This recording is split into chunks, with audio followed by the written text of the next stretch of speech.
Hello, I'm Tim Nichols, and I'm here to bring you your Nicholsworth. And today we are featuring the NA28 and the BHS Hebrew and Greek Interlinear with the ESV from Crossway in a hardback cloth over board. I love cloth over board hardback covers. In fact, I think I'm going to do a video on some of my favorite cloth over board covers. So anyhow, this is the NA28. It is updated from the NA27, and this is the BHS.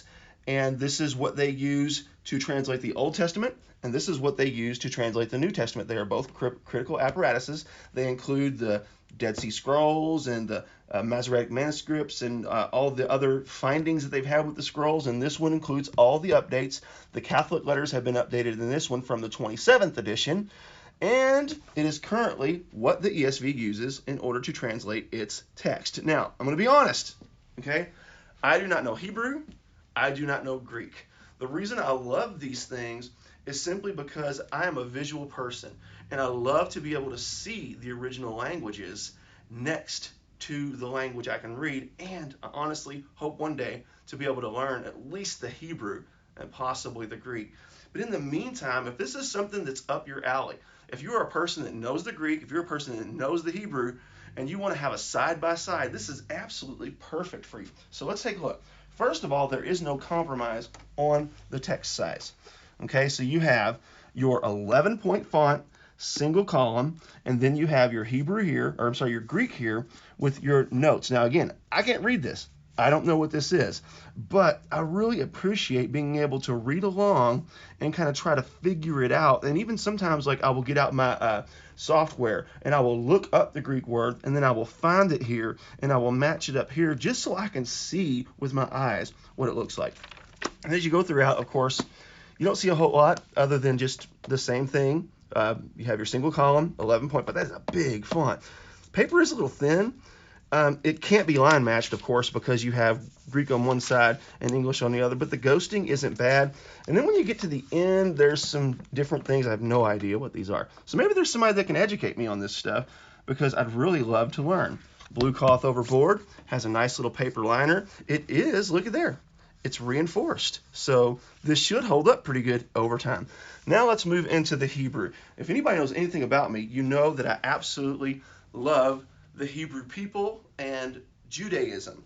So here's one thing I really appreciate about this is you flip this over and they actually made this one backward, because that is how the Hebrew reads. Now I'm saying backward, but it's probably actually normal for over half the world. So there is a little something going on there. I don't know what that is. Maybe I got it wet, but it has it in the Hebrew. And then you open it, again, reinforced tape. You can see that. So this should structurally hold up pretty good. It will lay flat.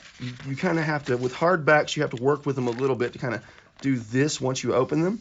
But once you do that, they do open. You see it's Genesis in the beginning. And look at the Hebrew. Hebrew is just a beautiful language, just visually. And what's really interesting about the Hebrew is each letter has its own meaning, like Beit, or some people see it as Beth. It means house, Bethel, house of God. So I'm learning a little bit. This one's actually double column, and it's a little bit over a 10-point font.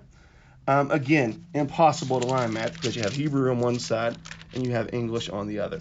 And again, you're going to have your notes that I cannot read, but it is going to have some notes in English here. And this is just really nice.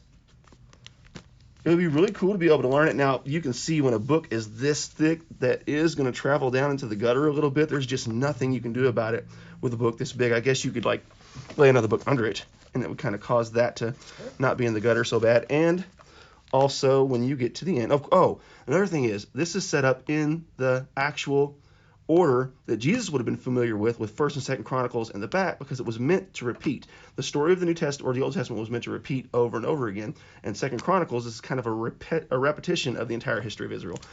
And then once you get past 2nd Chronicles, you are going to have some extra stuff in the back that I have no idea what it is. And check this out.